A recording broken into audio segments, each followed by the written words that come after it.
영생을 상징하는 안식일. 성경 곳곳에는 죄악된 세상과 구별된 하나님의 백성들의 터전을 설명할 때 사흘이란 단어가 종종 등장합니다. 따라서 회복된 셋째 날의 언약의 땅은 지금 죄악된 인류가 살고 있는 세상과는 완전히 구별된 땅이라 거룩하게 구별짓기 위해 창세기 22장 3절 이하 아브라함이 아침에 일찍이 일어나 나귀의 안장을 지우고 두 사환과 그 아들 이삭을 데리고 번제에 쓸 나무를 쪼개어 가지고 떠나 하나님이 자기에게 지시하시는 곳으로 가더니 제3일에 아브라함이 눈을 들어 그곳을 멀리 바라본지라. 이렇게 사흘이란 시간을 상징적으로 쓰고 있습니다.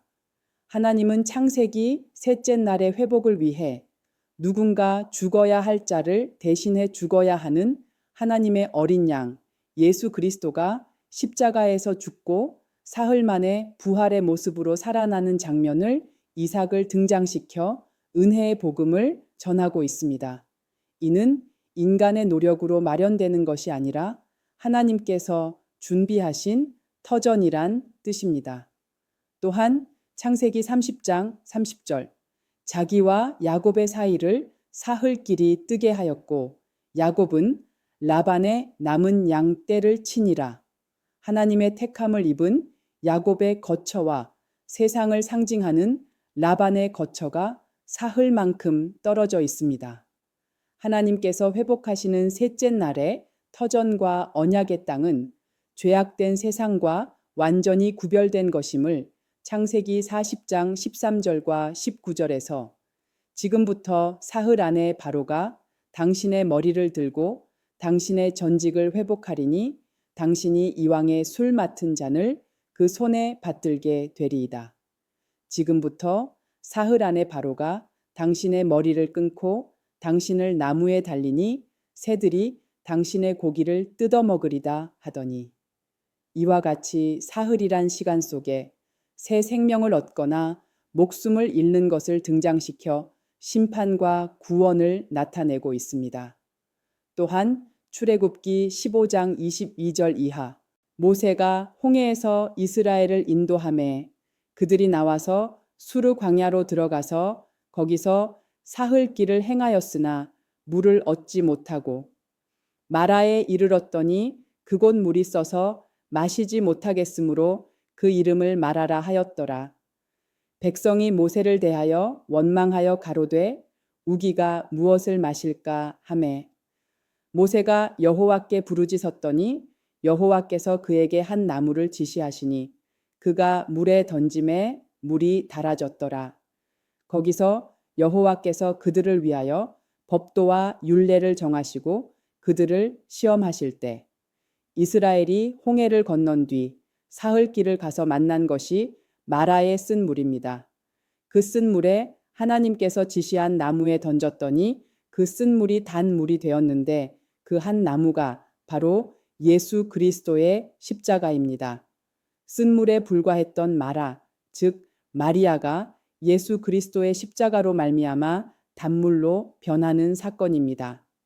아울러 여호수아가 이스라엘을 이끌고 약속의 땅 가나안에 들어가기 위해 요단을 건너는 장면이 여호수아 1장 11절, 3장 2절 진중에 두루 다니며 백성에게 명하여 이르기를 양식을 예비하라.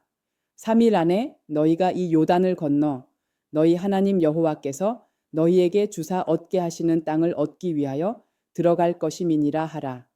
3일 후에 유사들이 진중으로 두루 다니며 하나님의 택한 백성들이 요단을 건너 하나님께서 준비하신 거룩한 땅으로 들어가는 장면입니다. 이렇게 성경에서는 사흘째 날과 회복될 언약의 땅에 아주 긴밀한 관계가 있음을 나타내고 있는데 회복될 셋째 날의 터전이 바로 하나님의 나라를 상징합니다. 그런데 그 하나님 나라가 하나님께서 준비하신 어린 양 예수 그리스도의 죽으심과 부활하심으로 이루어지게 되므로 예수께서 셋째 날에 부활하신 겁니다. 교회는 셋째 날과 일곱째 날의 안식을 보면서 하나님은 그렇게 언제든지 타락할 여지가 있는 그 어두움의 빛, 그리고 물과 바다가 공존하는 이 세상에서 반드시 안식을 완성해 내시는 분임을 깨달아야 합니다. 천국은 하나님이 주실 어떤 것을 기다리는 곳이 아니라 내가 하나님과의 관계 속에서 말씀과 동행하는 삶을 살아가는 것이 천국이고 안식입니다. 그래서 안식일이란 시간에 복과 거룩이란 씨앗을 심어 놓으셔서 그 실체를 담고 있습니다. 죄로 말미암아 엉망이 되어버린 셋째 날의 터전이 일곱째 날의 안식으로 회복되었는데 그게 바로 예수 그리스도 안에서의 회복입니다. 하나님은 안식일을 언약의 표징으로 출애굽기 31장 13절 이하 너는 이스라엘 자손에게 고하여 이르기를 너희는 나의 안식일을 지키라.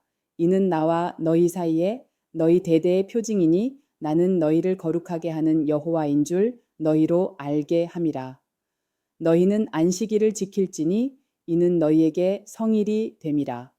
무릇 그 날을 더럽히는 자는 죽일지며 무릇 그 날에 일하는 자는 그 백성 중에서 그 생명이 끊쳐지리라. 엿새 동안은 일할 것이니 제7일은 큰 안식일이니 여호와께 거룩한 것이라. 무릇 안식일에 일하는 자를 반드시 죽일지니라.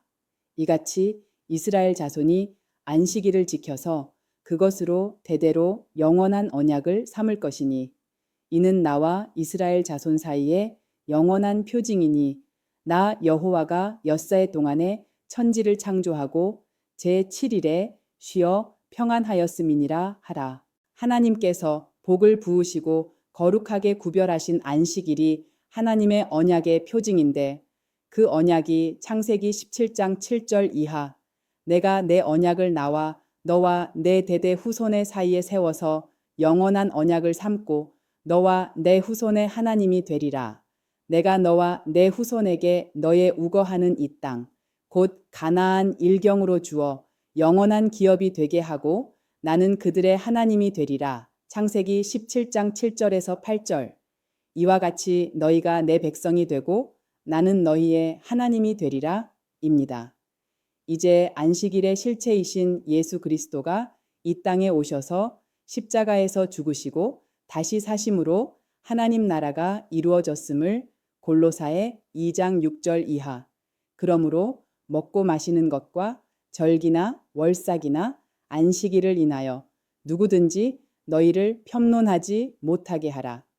이것들은 장래일의 그림자이나 몸은 그리스도의 것이니라. 이와 같이 안식일은 장래일의 그림자였고 실체는 그리스도였다는 겁니다. 그래서 안식일을 완성하러 오신 주님이 일부러 안식일을 골라 병자들을 고치신 겁니다. 하나님께서 안식일에 담아 놓으신 그 참 안식은 예수 그리스도로 말미암아 그렇게 고단한 영혼들이 회복되어 하나님께로 돌아오는 겁니다.